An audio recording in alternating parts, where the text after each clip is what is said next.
Hi everybody, Dr. Snow here. Time for a question and answer every Friday at 4 o'clock. And if you can't be here at 4 o'clock, they're stored on my YouTube channel. I don't know how many people actually listen to it live, but every every Friday at 4 o'clock, I'm considering doing more. If everybody wants it, we'll do it. But for now, it's Monday through Friday that I work, and except for Friday afternoon, I do this. Actually, I work every day of the week. I don't know what I'm saying. I'm trying to turn on my chat every week. In this first month, we're having problems. I was testing it with my friend Tammy and Kira, and now it's not going on. What's wrong here? Anyways, we'll talk, and then if I can't get it open, I can't get it open. Now imagine that I had it open 15 minutes ago. So let's see. Maybe it's on now. If you have questions to ask, and I'll find out if my chat is working. So until then, I want to recap a little bit. Actually, I just had an appointment with somebody, and some good topics came up. And something can go wrong. Remember Murphy's Law? If something can go wrong, it will go wrong. Here it is. So, anyways, I was talking about.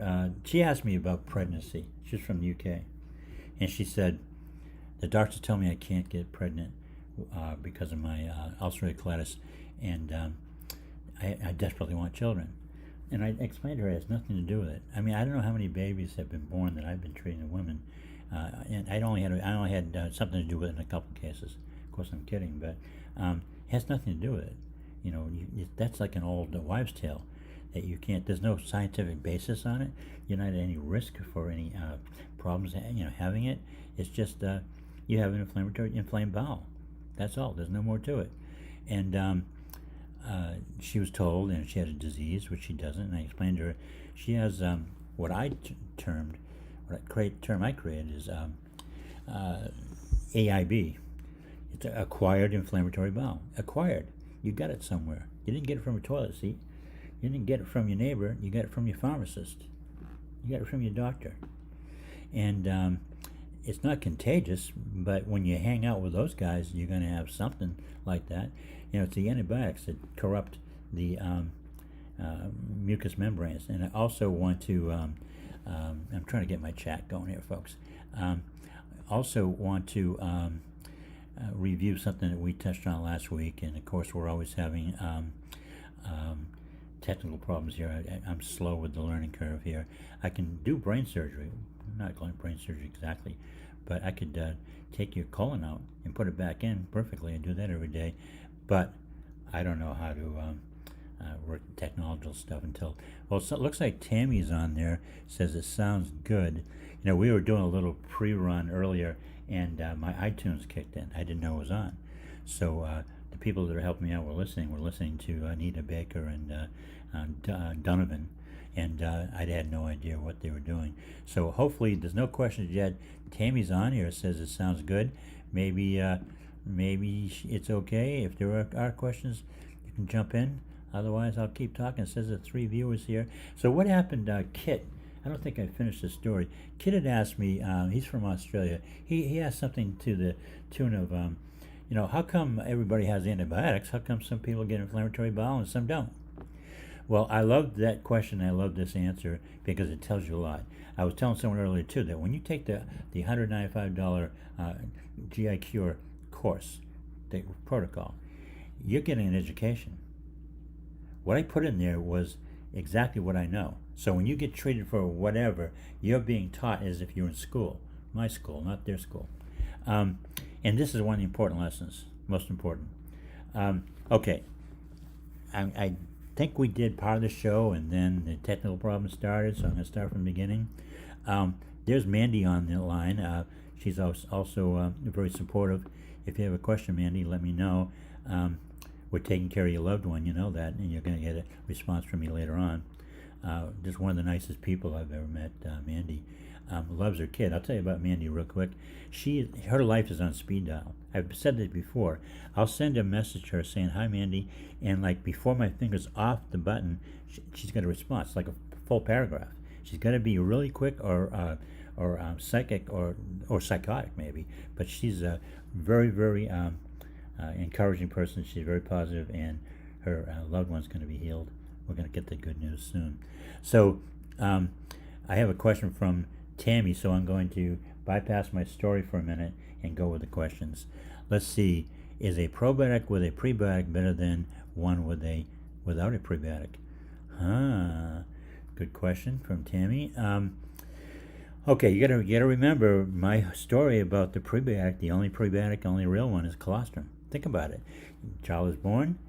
You know you're gonna be nursing that child. What do you do beforehand? Well, when you first start nursing, there's colostrum. That's the only prebiotic. All the other prebiotics in the market are just basically sugar, starch, and yeah, that feeds a probiotic like fertilizer, but it's not a prebiotic. The prebiotic has all kinds of, like colostrum, has all kinds of nutritive values. It has an anabolic property. Anabolic. What does anabolic mean? Help build tissue. I think a baby needs that. It needs to build tissue. Okay, how about you? You're trying to patch up your esophagus. Okay, we tuck some colostrum in the liquid probiotic, and not only does it help stick to the esophagus, it also helps build the tissue. So if you're trying to build like skin, fat, and muscle to patch up your ulcer, if you don't have colostrum there, it's going to heal a lot slower. I hardly ever talk about that part because I talk about the adhesive part of it sticking and helping the colostrum and helping the probiotic grow and stay there and become residential. It's like the soil-based organisms. They're not residential. They're day workers. They come in and do a little bit of tuning up and leave. They don't even have a relationship with colostrum. After all, soil-based organism doesn't come out of a woman's breast. It's in the ground. And so the prebiotic, I don't give it much talk because it's all a bunch of BS. You know, these companies that make this stuff, I was telling somebody earlier, they don't even know what they have. These companies that distribute this stuff, it might as well be a keg of beer or something, just moving stuff out of the warehouse. And the companies that manufacture this stuff, they're either taking advantage of people or they don't know better. I think because of the nature of what I do, I know more than any of those companies because I'm well-rounded. I'm looking at everything. They're looking at just their product. Prebiotic is bullshit. So you can take it. Yes, we talked about the last week about taking some applesauce, putting your probiotic in it, and it'll grow faster. Well, that is because the sugar feeds it, and that's a good thing to do. So a prebiotic and a probiotic, yeah, that's cool, but it's not the same thing as colostrum. We got Mandy here. She always asks the hard questions, you know. I'm going to start charging you like a nickel, Mandy, for every one of these hard questions. Is it better to rotate probiotics? Now, she's basically telling me I didn't answer the question for her last week. Well, it depends on what you have. I mean, you don't always need to do it. If you have a difficult problem that's not getting healed, okay, probiotics are basically software. And so one of the applications of that is that they help identify, like software in your laptop computer. I'm typing in A, B, C, D. The software interprets the code of an A or B or C. And that reminds me of another question. It's a really good question. I'll ask the question. When you are typing it in, the software, if it's not working right, if it's not updated, it doesn't recognize what you're typing, you're going to get a messed up email. But if you want to improve food allergies, intolerances, like I was celiac, I had this conversation today. Someone was telling me she became celiac at 30. There's no such thing. Celiac is a condition you're born with. If you all of a sudden couldn't have gluten at 30, it's not celiac. It's what it is your software's been damaged by an antibiotic or didn't get upgraded. If you're 65 years old and you never had an antibiotic, that's okay, but your software is outdated. You got to bring it up. The food has changed since you were born. So if you take the right kind of probiotic, they're dynamic. You have to take them with colostrum. Dynamic means that they adapt. Something changes in the food supply, they adapt to it. That's what, for instance, spores do. But a good probiotic is dynamic, and it can't be dynamic without colostrum. So morph over a little bit over to, yes, rotating the probiotics is because each one has a little different property. And even though you're seeing, and Tammy asked this question last week because she knew I would have a hard time answering it. She's a good patient of mine, but she knows me. She knows me pretty well. She figured she'd get me. A probiotic is not a probiotic. If you see lactobacillus in one bottle, another bottle, the name's the same, but the properties are going to be different because everybody that cultivates these things cultivates them almost like breeding a dog, where they teach it tricks. In the probiotic, because they breed the strains of bacteria, a lactobacillus created in Hamburg, Germany, is different one that's in Budapest, because there are strains. It's like Caucasians. Yeah, I'm a wasp. Okay, biologically, I'm pretty darn close to all the other wasps and all the other Caucasians, but there's difference, particularly in culture. So, yes, rotating is valuable because you get these different strains, even though they have the same names. So if you have a problem with digesting certain foods, you got to shuffle that deck and find out which strains of bacteria are going to give you the computation ability. So you got the bacteria in the gut. It's designed to do what software does in the computer, but much more sophisticated, and it's going to identify the code. Oh, that's a pineapple. Okay, oh, it's got whipped cream on it. Okay, he's eating something gross. What is that? It recognizes the strains, the code of the food or substance, and it sends a signal to the parietal cells, which is part of the hardware. And that tells it which acids to send out and how many. Like literally, if you eat 2 bites of something, it's going to tell the parietal cells to release enough acid from 2 bites. And so you are going to find that if you have antibiotics or you haven't tuned up your software, you're going to fall behind. And then what are the ones that are most commonly going to fall behind on? The ones that are more complex. Most foods are just simple foods, just sugar, carbohydrate, or fat. Dairy and wheat. Why are those the most commonly ones that we have intolerances to? Because they're more complex. They get all 3 food groups in one package. If your software has been damaged, it's going to go, what? We don't know who you are. It's going to blow the whistle. Blowing the whistle means some kind of immune response. Okay. A quick word about people tell me they're okay. So Mandy, rotate them, and don't ask me which ones. All the good ones. Okay. Food allergies, intolerances, whatever you want to call them. So all of a sudden you tell me, I say, how you doing? Oh, I'm doing great. Yeah, great. Well, as long as I don't eat pecans and don't eat yogurt and don't eat a long list of stuff. Say, wow, you're really okay. It's like, what are you eating? Uncle Ben's rice? So it's like this. If you're going to avoid a certain food, it's like the keyboard on my computer. That's like me saying, okay, I'm not going to eat legumes, and I'm not going to eat zucchini. That's me on my keyboard. That's like saying I'm not going to use the T's. Can't use T. And H's, I'm not going to use those, but I'm going to try to send emails. So I'm going to be going, oh, God, I can't use an H. Oh, shit. So that's what's happening with your nutrition. When you let food allergies and tolerances go, you are basically you refuse to upgrade your software, or you didn't know about it. So let's see what else we got here for a question here. Sandy, if someone with Crohn's has some other symptoms such as joint pain, for example, would those secondary issues be gone once healed? Yes. Maybe not every time, but 75% of the time we see at least a significant improvement. I told a story about a concert pianist in Cleveland that came to me. His father was a pain in the ass. Dentist kept saying I didn't know what I was doing. I don't know what his trip was. And so the son, we both ignored him, and got to be kind of a personal challenge. And so I said, here, you got Crohn's? And he said, yeah, but I can't play. I had to retire from the piano. I'm one of the 10 best pianists in the United States or something. So I said, well, don't be surprised if your hands, because they were like vice grips. You couldn't move them. Well, I was treating him, he was doing good, and then I think his father got to him. He stopped seeing me, and I bumped into him by chance at a social event. I said, how you doing, man? I shook his hand. He squeezed the hell out of my hand. I mean, he was chomping down on my hand, so I guess his hands were all right. I said, you doing good? He says, yeah. He said, playing the piano again. So the answer to you, if you or whoever you're talking about has joint problems, it's because of this. Every nerve in your body travels through the colon. And so if you have a hole being in there, there's inflammation going on. Either the acid is going to hit directly on that nerve or the nerves that are close to it. Like I've seen telephone cables, big thick ones. They have all kinds of pink, blue, yellow, white little wires in there. Those are like the nerves. And either direct hit, if it's a direct hit, you're going to have bad pain. Okay, if it's a sort of referred pain where it's hitting a nerve, but the nerve that's connected to your joints is a couple, whatever you want to say, a couple nerves away, it's going to get heated up. It's about heat. And then that's going to heat up, and you're going to get like pain, and you're going to get maybe eczema, is when the skin gets heated up. Rosacea, I'm trying to think of some of the other things. Yeah, skin problems, joint problems, and then we go back and we turn off the heat. We heal the problem. Crohn's is gone. Hey, guess what? The joint problem is gone, or it's much minor. People who think they have arthritis, I'll say, we'll see. Fibromyalgia. You got fibromyalgia? I haven't been talking about that for a while. Fibromyalgia is when all the tissue in your body aches. Well, why does that happen? Is because it's like a Christmas tree in you.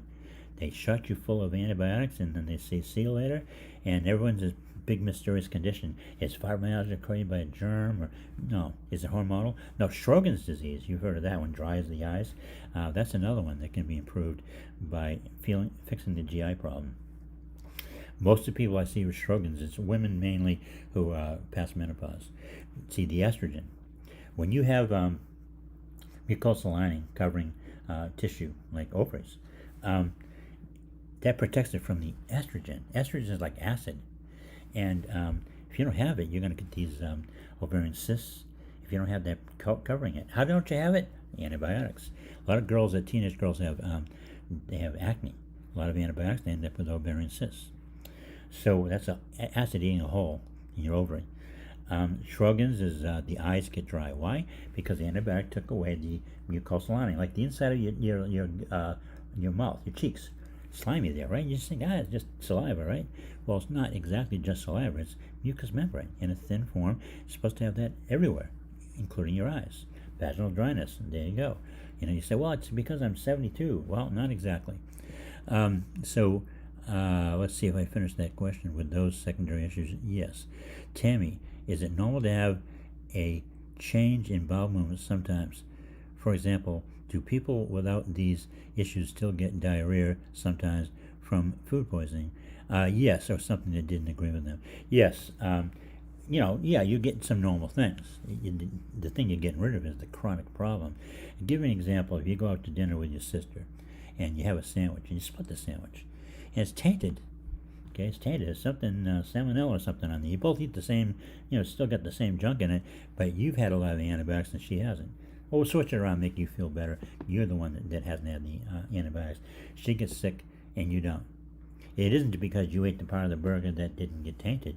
It's that your immune system, because let's go back to that mucosal lining, it recognizes the code of the different foods. It recognizes the code of germs. It doesn't. The immune system in the gut doesn't determine. It could care less whether you're considered a food or a germ. It just recognizes the code. Every germ has a code too. So here comes some salmonella. Might as well be tuna fish. It recognizes the code and secretes the acid to digest it. And so what happened with you in the scenario? You digested the germ. She didn't. I got my buddy Italo here. He's just saying. He's saying great job. He's the one that's helped me quite a bit. He said, rocking the live show, Dr. Snow. I'm feeling pretty good right now until some music starts kicking in. I'm not sure what Danny says here. He says, may not be great. Danny's great. Danny's coming along. Right, brother? Danny got some good news this week. Mentor me. What do you recommend to completely evacuate the gut? I have Crohn's with multiple segments formed in the small bowel. With the narrowing, it's hard to get the waste all out. Aha. Okay, so when you have narrowing, we had that earlier with a woman today, her stool got thin, really thin. That's the main symptom. When it gets really narrow, you can't pass the stool through there. But what this person's talking about likely is magnesium. Magnesium, what's it do? Softens the stool. Magnesium, like a magnet, pulls the water in to the bowel, and it's supposed to do that. And if you take extra, you get more water, and more water will make the stool even softer. Magnesium, I often think of magnet for water, because it's what it does. So if you have narrowing, there's two things you need to do with narrowing. One thing is a good idea to temporarily use a anti-inflammatory drug, even a prednisone or something, because see, those are our friends. People don't realize they're our buddies. We use them. It's like you're using a friend. We're using you, man. We're using you for the benefit you can bring to the table. Everything out there. We got to teach you how to learn how to turn everything into an asset. They hand you something, you turn it around like a Rubik's Cube, and you say, I'm going to find, there it is. That's the positive. So when you have narrowing, we try things like curcumin, but you know what? I think it's a bullshit herb. I do. Everyone's online. They did a good job. I'll tell you what they did. They did a good job marketing it. Inflammation. It's so minor. It gets such minor inflammatory properties. It's old school. Before there was these antibiotic-driven levels of inflammation, sky-high flames like a tsunami, we had very low levels of inflammation. We get arthritis when we're old, and the curcumin would help a little bit, but it doesn't stand up even close to the levels of inflammation you get when you have inflammatory bowel condition, not a disease.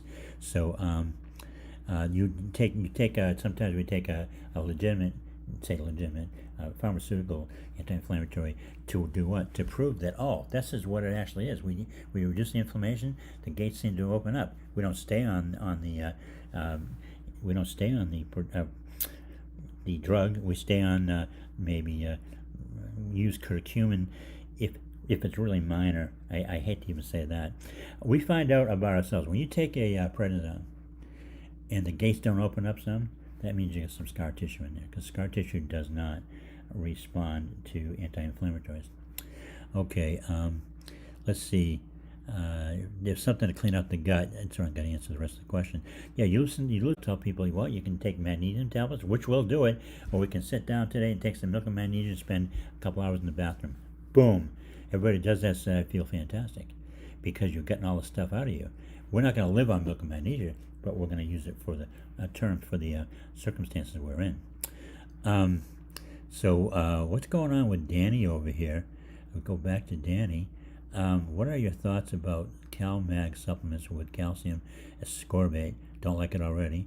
Magnesium ascorbate, don't like that either. If I remember, these may be great with a compromised gut. No, you remember wrong. Ascorbate is acid. Ascorbic acid. You don't want that form. You want like glycinate. I'm not sure. I forget the name of the form of vitamin C. We're going back to my store days. We're going back when I did the radio, when I knew everything off the top of my tongue was. I knew them all. There's a form of vitamin C that it's not. I forget the name of it. I'll find out for you. We'll mention it next week in case you're interested. But the answer to the question is no, because it's got ascorbic acid. And just a reminder, whenever we take calcium, we always take it with magnesium, and we want it with twice as much magnesium. Every bottle you find, anywhere online you're going to look, it's going to say the opposite. That's so back in the 1920s. No, they never adapted. These vitamin companies, they're not paying attention half the time. I've consulted with many of them and said, listen, man, you're selling like all these bottles of calcium and magnesium. You got it wrong. And they don't care, because they're selling them. So we want to take, at least on the magnesium side, it's the aspartate, there's aspartate, there's glycinate. I'll have to get back to you on what form of vitamin C, but it's always 2 to 1, even on the internet. And I love to say it because I wish it was true. I think it might be. I'm smarter than the internet. Because why am I smart? Because I'm talking to you about your individual problem. They're just talking. So let's see here. Mentor says, you're so right. Any magnesium you can recommend? Yeah, just did talk about magnesium. Aspartate is a nice one. Magnesium glycinate is the most popular of the good ones. Glycinate, because it's called chelation. And they've taken a step further. They actually glom them together, and they make it so the mineral, because they do this with any mineral, is already partially digested. So it's going to go in. Buffered, Tammy says. Buffered. Tammy's on the internet going, I'm going to look smart here. Buffered is when they use magnesium with calcium. And magnesium and vitamin C, yes. Buffered. That's not exactly what I was thinking of. There's another one. What's the one, Tammy? Acetyl ascorbate and acetyl. She'll look at it for me. Or I know that Mandy will be on it. Liposomal. That's one that I never used much. Liposomal. A lot of people use these minerals as an oil on their or a cream. I've never used them. I've had some people that just couldn't swallow pills, and we put magnesium on their stomach, and it seemed to make them go. But I don't have much experience with that. She wrote liposomal. Do you mean, Tammy, you referring to a vitamin C product, or just another form of minerals like magnesium? So right now we don't have any other questions. I'm blowing through them too fast here. Or maybe you fell asleep. Okay. Yes, let's go back, see if I missed anything. No, we're going to go back to the problem I was talking about, the issue I was talking about with how come some people take antibiotics and they get sick as hell and they get IBS colitis, and some people just seem to live on them and thrive and don't have any problem. So that's because they're not getting away free. There's no freedom. There's nothing free with antibiotics.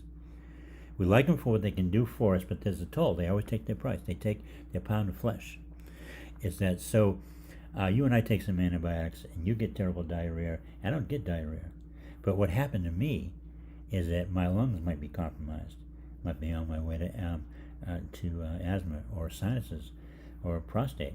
Here's another one. Another, so you just see the point. The young guy comes to me. Happens all the time. Hey, I think I got a prostate problem. I'm not 68 years old. Why do I have prostate problems? Well, it's not prostate problems like I would have. Fortunately, I don't have it yet. It reminds me of, I just want to tell you this, is that I used to have an eccentric woman used to come into my store, and I'd be in there once in a while, and she was eccentric, crazy, and she lived in the area that I lived, and at one time we were talking, and she'd asked me how old I was, and we were talking, and one of the things was prostate problems as I get older, and so we talked once in a while anyway. So I'm out in a restaurant, I walk into a restaurant, she's in there, and so this voice yells up, hey, Dr. Snow, how's your prostate? Across the room, probably 100 people in the room. Of course, I ignored her and pretended someone else was Dr. Snow. But prostate, when you have prostatitis, that's a different thing. It means that you lost your mucosal lining that protects the prostate. And so when you, like I was saying, when you take antibiotics, it might not affect your gut. But what about that prostate? All of a sudden you start urinating a lot? It's because it went that direction. It didn't go in the gut, it went down the prostate. Okay, irritable prostate syndrome. How's that sound? And it won't go away. And then young guys are going crazy. Going, what's wrong with me? I want to use my prostate. And so the doctor gives them what? Here's some antibiotics, young guy. Wow. You'd think these doctors would figure it out on their commute home, even while they're eating a sandwich. It's not rocket science. Okay, let's look at some more questions here. Oh, I'm going to go back to Kit's story in a minute, but the part I'll leave you with is that it can go anywhere. Go to your lungs, and so you say, if we could look transparently, if we could have X-ray vision, we'd look and say, oh, I see, he's half empty. He's down a half a gallon on the, down a quart on the lungs. Oh, his colon's doing pretty good. Those sinuses are getting pretty thin. That's because it hits everybody differently. Why does it hit the stomach mostly? Because that's where it lands. Boom. Lands in the gut, capsule opens up. Some people, it just goes off to the left or right, and you're paying the price otherwise. So you might say, gee, those guys over there sneezing a lot. Well, they're not in the bathroom a lot, but they're sneezing a lot because they lost the mucosal lining in the sinus. Okay, let's go back with Mandy. I heard a lot about the benefits of collagen. Does this benefit people with a compromised gut? I don't know. I've never used it for my patients, but people are using it, so I have to be honest, I don't know.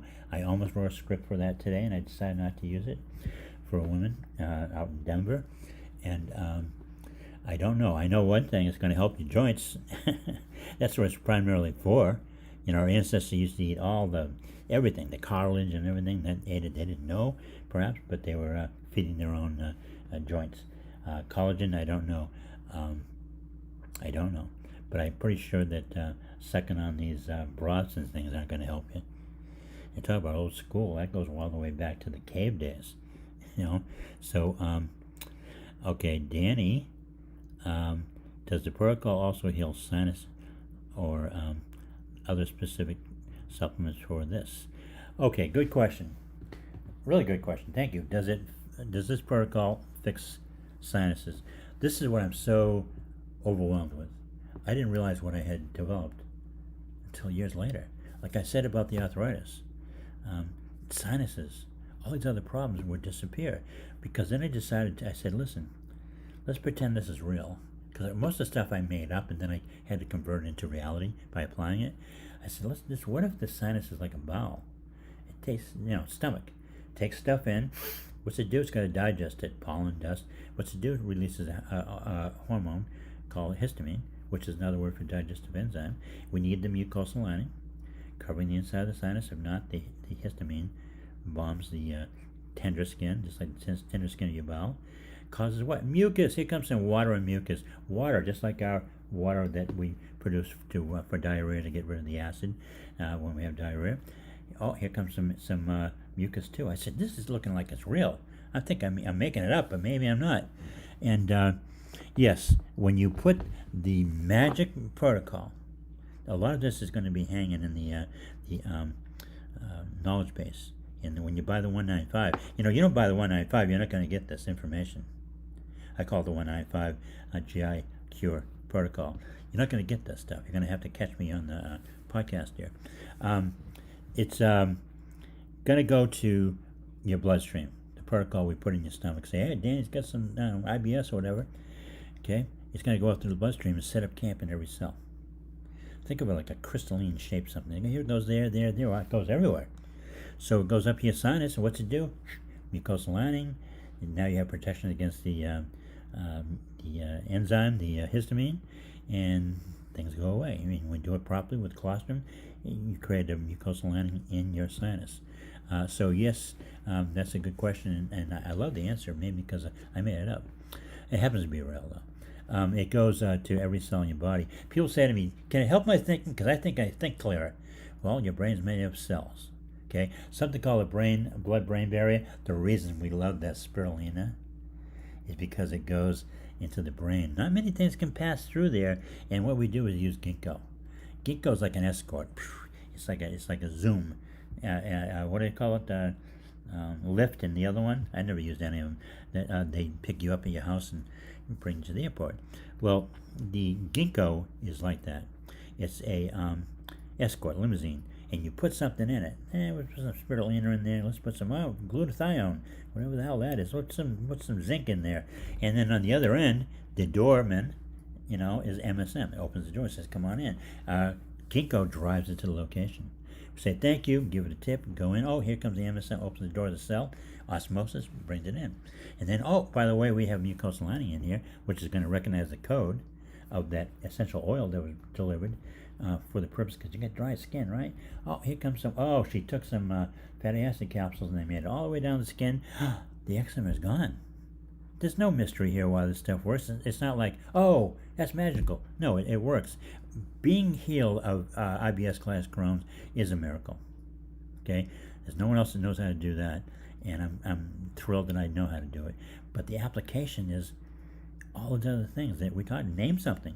If you're trying to figure, you're going to try to have a problem with your earlobe, put the mucosal lining in. So you might not have a GI problem at all. And just say, hey, I'm going to borrow Dr. Snow's protocol, and we're going to call it itchy ear syndrome. Well, the ear's itchy because it's not getting the oils in there, and they're not getting broken down because of the whole thing of the mucosal lining. I could go on forever, but I'm boring. I heard several people snoring and somebody yawning. Tammy Lynn, I've been on every single class of antibiotics for Lyme. A few of these antibiotics actually list colitis as a side effect, but they don't tell you that. They don't expect us to read the small writing. True, that's a dilemma, is that I didn't have any antibiotics in my life till I was like 65, 64, and then I had this terrible itching, and I did feel like I was going to die, because I used to say, what's with these crazy Lyme people? They're crazy. Right? Then I became one for a night. I'm itching my back. I got the bullseye. I go up and I said, I got to do it. And I'm going to bite the bullet. And I took the antibiotic. I thought I was going to have a perfect record, but I felt so crappy. You wonder if it was psychosomatic, but I couldn't have created that bullseye. I felt good, and within an hour, 2 hours, I escaped. I must have gotten bit right away. Once it becomes systemic, I guess it's tough. You're going to live your life using antibiotics, and I don't know how effective they are after it's in your system. There's all kinds of people out there that know way more than I about that subject. Tammy Lynn says sinus issues have turned around big time since doing the protocol. Well, that's what we were talking about. It's not an accident. That's why I talk about the 195 program. For 195, you're going to get the protocol. Don't have to put up with me, and all this information packed in there. So when you say, "Well, I wonder if this helps shingles," do a little search on our search bar. Oh, here's an article. Here's something he said. Tammy Lynn is going crazy over here. She got all kinds. She says she's very lucky. She went 8 months undiagnosed because I had no rash. Yeah, I don't know much about it. I just know my own experience. So I don't have any more questions at the moment. So go back to Kit. We have to finish that story. And so when it's converse of what I just said, when you take an antibiotic and go anywhere, and or everywhere, and when you take a probiotic, guess what? It goes everywhere, and you want to take that colostrum with it, so that you are putting back what it took out. This is how I really figured all this out. I just went converse. I just went, let's just think opposite. If anyone's a Seinfeld fan, if you remember when George started doing everything opposite, he found that when he did the opposite of what he should do, everything worked out until the end. So we do the George Costanza theory, except for I was doing it a long time before he was, when I was experimenting with thoughts. That's what I was doing. It was an experiment in thinking. I had no idea I was going to come across something, but I did. I made a couple notes. AIB. Mucus. I want to talk a little bit about mucus. Everybody's freaked out about mucus. Double-edged sword. It's a good thing overall, no matter what. It's an indicator sometimes that you have some inflammation. The body says, you know what, she doesn't have enough mucosal lining in here, because they're really two things. It says mucus, mucosal lining. They're two different things. They're cousins. But the difference with the mucus, it can't stick. It comes and goes. And so when you see mucus, you have some inflammation. Here's what messed up my friend Tammy's some, I think, but also our friend. We have another friend named Tara, and I hope you're listening, Tara. Tara used to go crazy over the fact, why do I still have mucus? If I'm healed, Dr. Snow, you say I'm healed. Well, mucus can hang around for a while. See, about 80% of your stool, when you see a stool, normal stool, healthy stool, it's mucus, just in a different form. That's what kind of is the bulk of it is. And so that's why sometimes you say, whoa, I didn't eat that much for lunch. What's going on there? It looks like an elephant was in here. The mucus is there as a lubricant. It's always there as a lubricant. And some people need a little bit more lubrication at different stages. You might have eaten a bunch of Doritos. You might be 99.9% healed. When you see the mucus, you're thinking, oh no, I'm back to where I was. No, it's always there, but it's not visible. And so if you see it and you're going to say, Dr. Snow, I still must have inflammation, even though the calprotectin rate is much better. By the way, calprotectin, easiest thing to knock the numbers down. Ask any of the people I treat that have had calprotectin tests. Goes down. It goes down from, like, I have people at 2,000. It's supposed to be something like 5. Okay, it's easy to bring down. You're not going to do it with curcumin. Let's see if I have any more questions. Tammy said hers finally went away, and Sandy said she loves Seinfeld. You must be the soup Nazi, right? So I'm going to talk about something else. AIB. I want to just clarify it more. Acquired inflammatory bowel. You did not have the problem along the way. Okay. You didn't have that big to begin with. Another part of that is, hey, were you lactose intolerant when you were 2 years old? No, but 30, something happened along the way. What happened? Antibiotics. AIB, acquired inflammatory bowel. That's the converse. That's the term we use to fight, immune diseases, whatever name they want to give it. They tell you have an immune disease.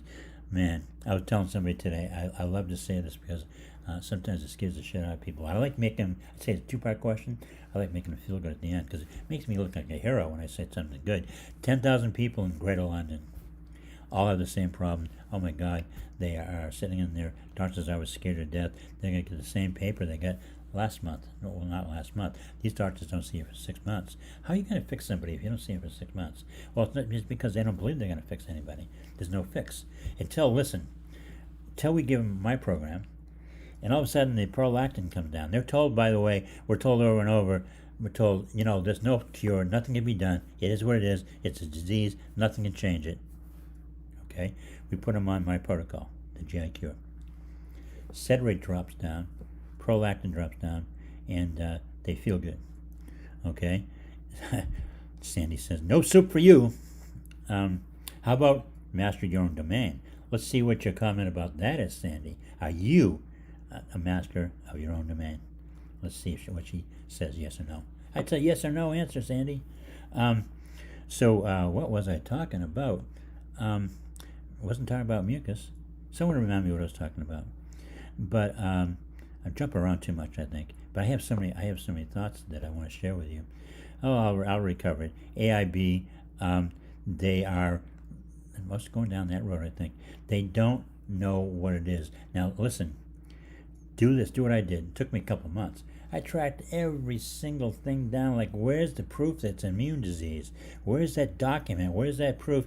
What's going on here? What's going on is that they don't have the answer. It never anywhere was proven that there's an immune disease. So all of a sudden, like in 1956, when they first started dumping these synthetic antibiotics in our food supply, all of a sudden the graph for inflammatory bowel went through the roof. Are you telling me that all of the colons got together? They had maybe a gathering, and they decided that in 1962 we're all going to flip over into having an immune disease. We're going to attack. And that's what it was. The immune system going to start attacking the colon. They had a gathering. Are you kidding me? No, there's no coincidence that the use of antibiotics. So AIB just represents the fact that you didn't have this thing. It's not in your genes. People say, well, I inherited it. Not really. What you inherited was the environment you live in. The toothpaste with the antibiotic. Okay, let's use some Listerine every day. Great. How are you going to kill germs? It kills germs, right? It's just a gargling with antibiotics. I think people's breath is probably worse after they have the Listerine, because they don't have the mucosal lining in there, and you develop dental issues because you're supposed to have it all over your teeth too, and gums. So what happens is that people don't realize they inherit the environment. They inherit the historical use of different drugs in different cycles, where now everything is used as, well, there's different periods of time. You have the germ theory of disease, which was strictly everything's caused by a germ. Everything's caused by a germ, and now you're in the inflammatory immune system. Everything's caused by the immune system. Let's get everybody in the world on a biologic. And what's the story here? What's the story with taking a kid and jumping right to a biologic? Whatever happened to prednisone, mesalamine, these other things? Why are we jumping way ahead? That's like taking a kid in Little League and say, you're on the Boston Red Sox now. And what's that all about? And the countries that are worst? I don't know about Eastern Europe, but I know about the English-speaking countries. You know what's the worst? England and the UK. They're at least on a par with the United States, but I think they're worse because they're scaring people. They come right out and tell you you're going to die. They're going to take your kid. That's another one. How many people in the UK have been told that? We're going to take your kid away from you. Here's another one I'll tell you about. I'm just sort of throwing a lot of stuff out there. That's why you better ask me some questions, otherwise I'm going to go on forever. I get a call one day. This is about 10 years ago. It's a kid screaming. He's freaked out. He's in the hospital in Cambridge, Massachusetts.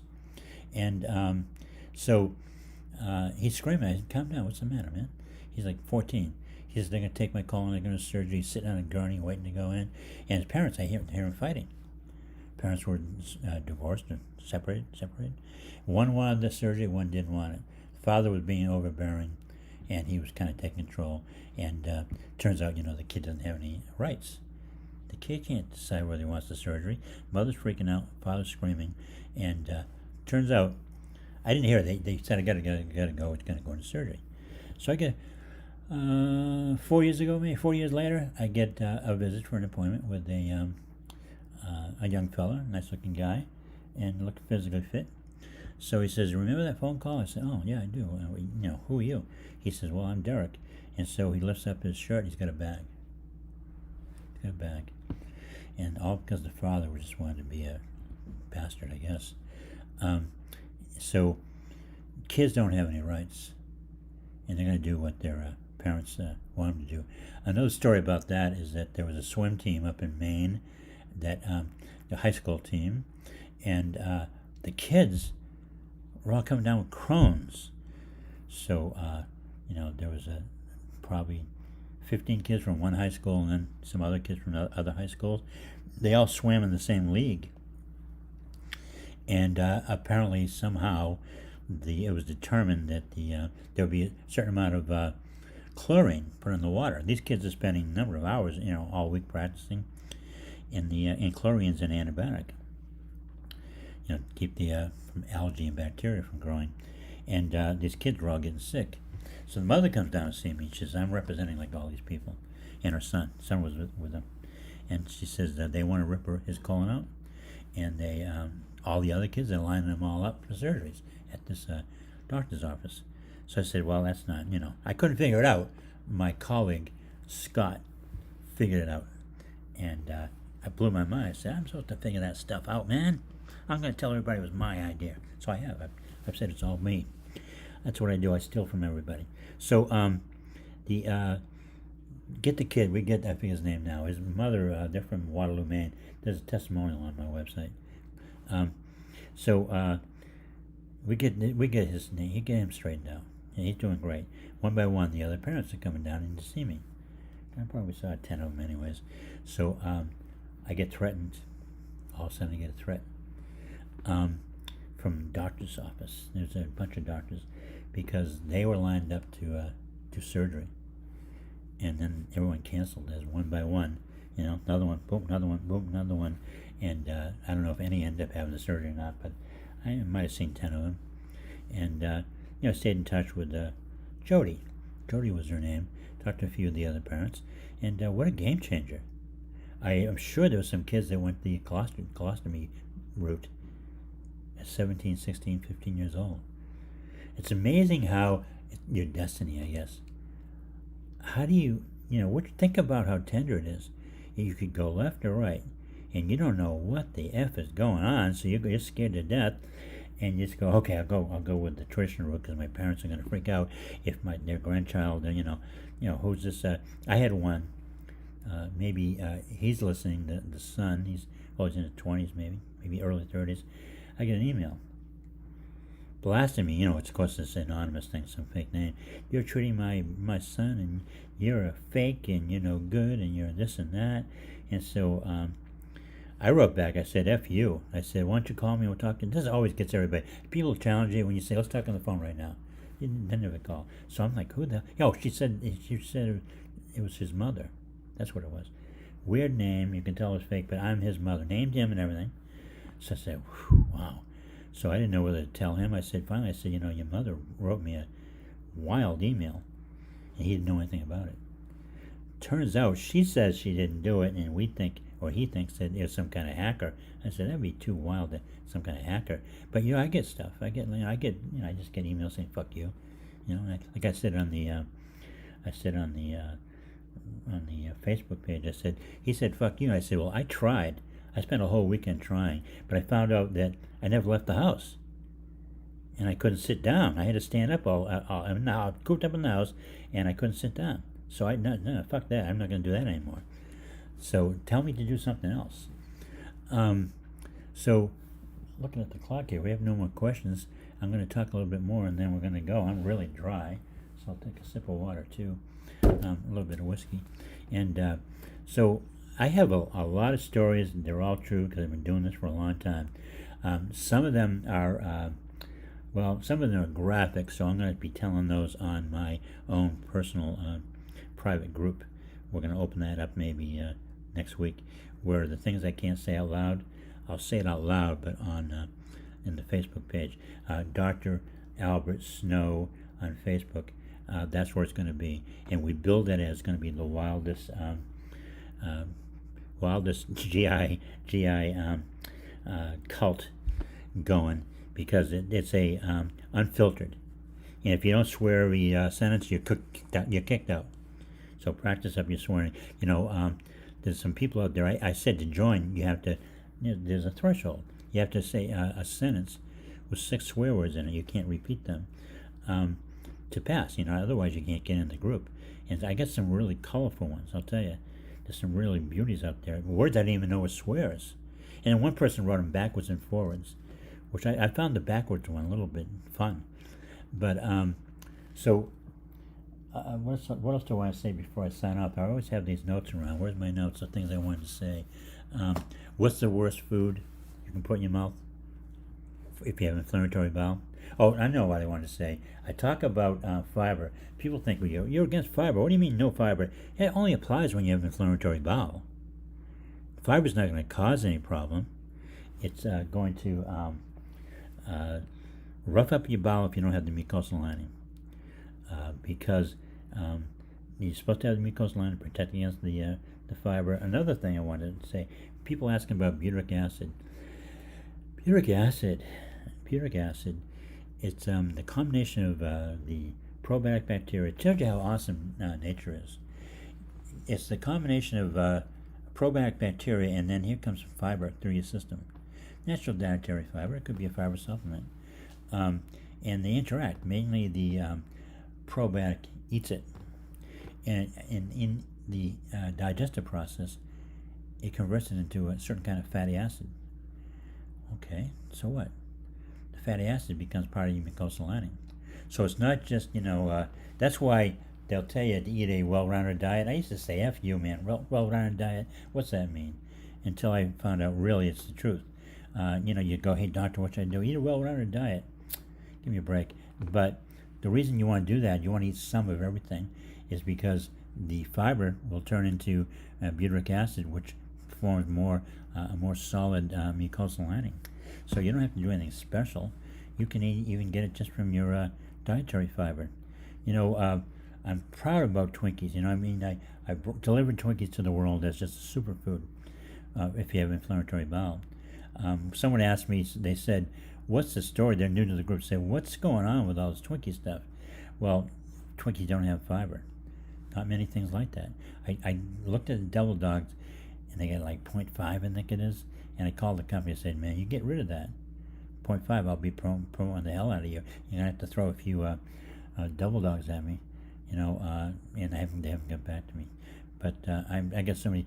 Someone sent me a picture last year. I'm going to have to dig that up on Facebook. There was a guy in like a automated shopping, these little scooters. He looked like he was in BJ's or something. He had about 10 cases of Twinkies, like in a basket in his lap and everything. And he was standing, sitting in line, and it was an audio. And someone said, "You're going to die." And he said, "Fuck you." He said, "I'm going to die anyway. I'm going to die happy." So Twinkies, I'm just going to finish with this. We've replaced, on the top of the pyramid, we've put Twinkies, the food pyramid.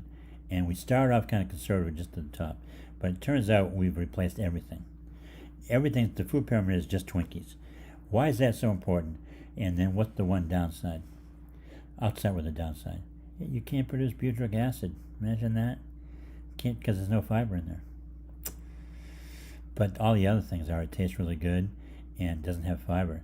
So we had that contest. We said to people, eat 2 apples. If you have inflammatory bowel, tell us what happened in the morning. And then eat 2 Twinkies, then tell me what happened in the morning. And so the apples was a disaster. In the bathroom all day, Twinkies, nothing. So I said, a Twinkie a day will keep the inflamed bowel away. So that's all I have for today. I never did get an answer from Sandy. I see you there, Sandy. You wrote, "Oh my God, so funny." Sandy, come on. Are you the master of your own domain? If you can answer the question about the master of your domain, I'll answer my personal question about shrinkage. I had an experience of that one day. And so it's going to be you and me dueling the Seinfeld references. If you like Seinfeld, you must love the other one, whatever that one is. Sandy, can pre-menopause trigger flare? Yes, it can aggravate it, kind of like PMS does, you know. You have when you're premenopausal, is it pre? Yeah, premenopausal. Yeah, your progesterone levels are going down. Okay, so think of the moon and the sun. Okay, one's going up, one's going down. As you get older, the progesterone is going to go down, and when it does, that leaves the burning sun of estrogen become dominant. Get some of that progesterone cream. Blows my mind. Oh, back when I had stores, man, we had piles of that stuff. Nobody heard my stories. I did a brilliant, if you're in England, it's brilliant, story about something like that, and I'm going to tell it right now. So if you're going to go, yes, curb your appetite, curb your enthusiasm. What else is standing right? I certainly hope I'm master of my domain. Well, only you know that. Only you know that. And you're being kind of coy about that. We're looking for a yes or no. So I'm going to tell you a quick story. If you're really bored, you got to go to work, you just fell asleep, it's okay. It's relevant to the progesterone, where I had these stores.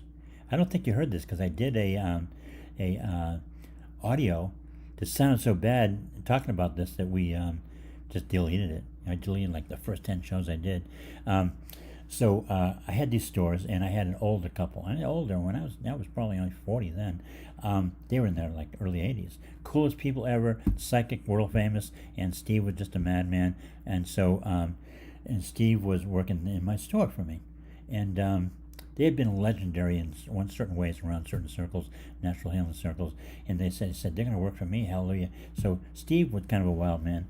I used to come down from my office above the store and go to a radio show before. And I'd say, like, anything I need to talk about, you know? I'd see if we had some extra vitamin E. I said, shoot, I better talk about vitamin E. And so I walk in, there's these towering end caps. I go, what's this? And one's called GrowBust. It's called GrowBust.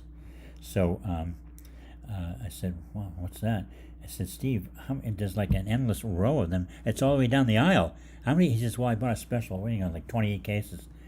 No, 28 displays. I said, how much money did you spend? He said, only like $3,000.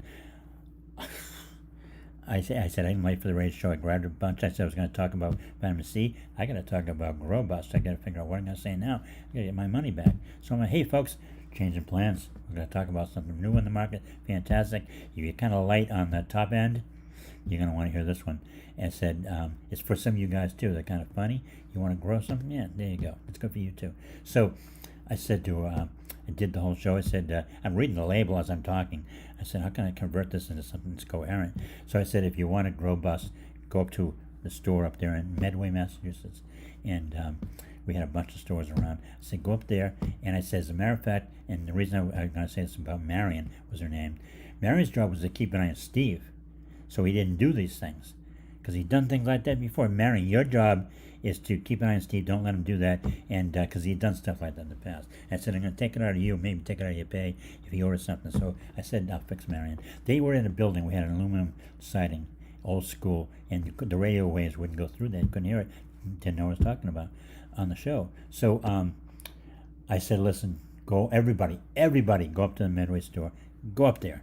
I said, anyone who's interested in breasts, and I said, well, maybe growing breasts. I mean, we're all interested in breasts. I mean, half of us are anyways. There's a woman up there, Marion. She's a perfect example. Because Marion was kind of endowed like that. Older woman, she was very attractive, but she was definitely top-heavy. So I go up there. Don't say anything to her. Just go up there and check it out. I expect you all up there. Hundreds of people go. So Marion doesn't know I'm talking about this. So this is her punishment. So they're up there and they're like staring at him, not saying anything. So by the time I get back up there, I go to my Rhode Island office and get back, and she goes, what'd you do? I go, what do you mean? She goes, what'd you do? People staring at me. She goes, I felt like they were looking at my breasts. I said, I have no idea. I said, I'm looking at them right now. They're kind of nice. Did you take GrowBust? She looks at me. I said, we had enough GrowBust over there. You can grow your bust as much as you want. So finish up that story. Steve, I don't know, a few months later, I come in and he's got mountains of this stuff called Cobra. You can look it up. Both these products are still in the market. So, Steve, what'd you do, man? Oh, he says, I got the special deal and all that. I said, how much? 3,000. They go, oh, great. Cobra. Yeah, it's a male enhancement thing. I go, wow. Cobra. I guess I'm talking about Cobra today. Hop in my car, drive like a maniac, as I always did down the radio station. Get on the air and say, well, we're not going to talk about vitamin C or whatever, CoQ10. We're going to talk about Cobra. It's fantastic. You want enhancement. Talk about enhancement. I mean, if you took the Cobra and the GrowBust, you're all set. There's a trans population out there that would like you. So I talking. I said, everybody, I said, if you want to see the results, be quiet, don't say anything. If you want to see, the results of the Cobra, there's a guy named Steve up there at the Midway store. And the funny thing about Steve, he was at like 80, and he wear these shorts all year round. And he didn't care, he was 80. And so I'm starting to not care, I'm almost 70, so I know how that is. He honestly wore these khaki type shorts, that cargo pants, and the groin point puckered out. It puckered out, A couple of times over the years I said, Steve, what are you doing over there? What are you packing over there? But during this time, I didn't even know if he had those shorts on, but he wore them every day, so he must have. So I said, go up there and don't say anything. There's a guy up there, Steve's glasses, an older guy, stare at. Just take a look. Just take a look at what's going on in there, and you'll have the kind of proof that Cobra's the real deal.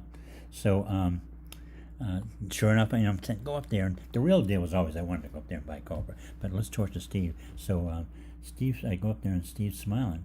I go, what's the matter? He says, I know what you did. And I said, yeah. He said, what are you going to order next week? And so he was good after that. But that's what I did. We have a constant thing. One last story, and then I'm going to go.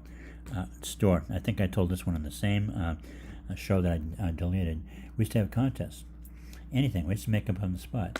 We used to say, go up to Midway or one of the other stores in Rhode Island. I'd say, we're having a contest today.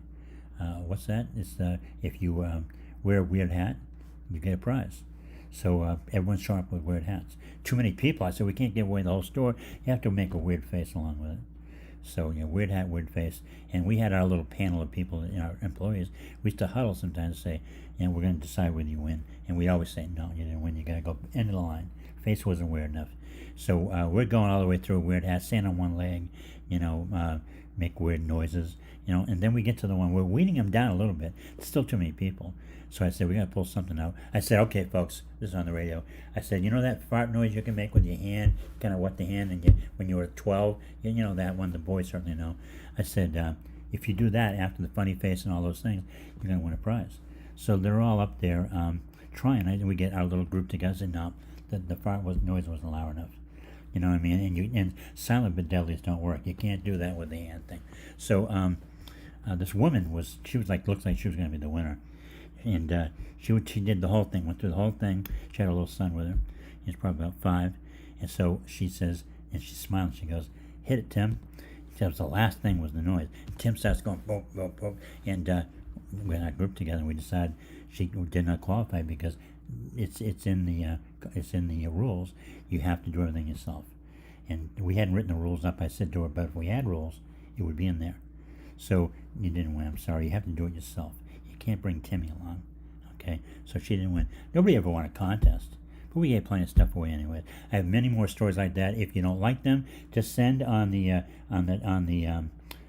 chat. Just say, knock up the stories. Just stick the healthy stuff. Okay? This is a bonus if you liked it. Otherwise, I don't care.